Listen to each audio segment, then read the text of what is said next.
દેવભૂમિ દ્વારકામાં ખેડૂત અને કોંગ્રેસ દ્વારા મોં પર હાથ રાખી સરકાર પર મૌન પ્રહાર કરાયા। દેવભૂમિ દ્વારકામાં ખેડૂતોએ મૌન રેલી યોજી સરકાર નીતિઓનો અનોખો વિરોધ કર્યો હતો।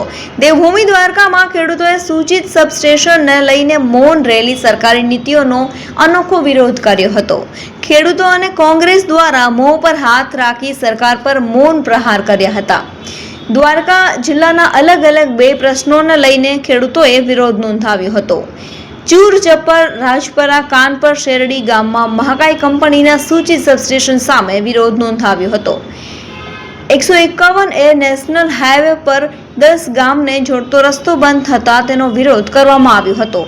મહાકાય સબસ્ટેશન બને તો ખેડૂતો જમીન આજીવિકા વિહોણા બને તેવી ભીતિ સેવાઈ રહી છે।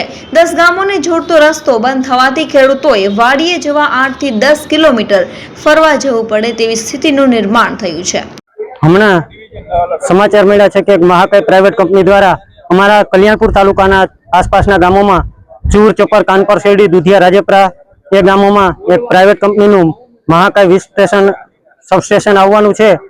તો અમારી આની પહેલા સાની ડેમમાં ઓલરેડી બધા જ ખેડૂતની જમીન 70% જેવી જમીન અમારી સાની ડેમમાં વહી ગઈ છે। હવે અમારા પાસે અમારી જમીન ફળદ્રુપ છે અને અમારા પરિવારનો નિભાવ એના ઉપર છે।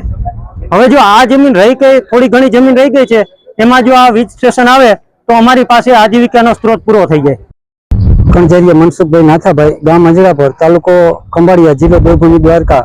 આજે અમે કલેક્ટર સાહેબને અંજરાપર ગામના તમામ ખેડૂતશ્રીઓ આવેદનપત્ર દેવા માટે આવેલા। જે દેવળિયા દ્વારકા જતો હાઈવે નેશનલ છે, એ હાઈવે નેશનલમાં જે અમારે વાડી જવાનો ગાળો જે ખુલ્લો હતો એ છેલ્લા 15-20 દિવસથી બંધ કરી દેવામાં આવ્યો છે। આ સરકાર છે એ દમનકારી નીતિ એવી અપનાવે છે કે એની સામે બોલો એટલે પકડીને કાં તો જેલમાં નાખી દે અથવા તો ડિટેન કરીને ઉપાડી જાય છે। અમારા ખેતરમાં થાંભલાઓ જબરજસ્તીથી નાખે, અમે બોલીએ તો અમને ડિટેન કરી લે કે જેલમાં નાખી દે।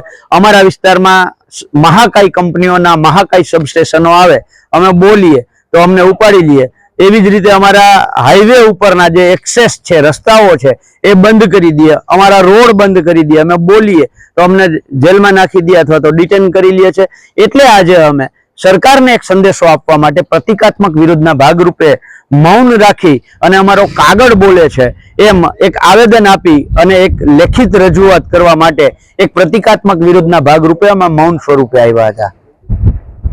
પલભાઈ, આજનો મુદ્દો શું હતો?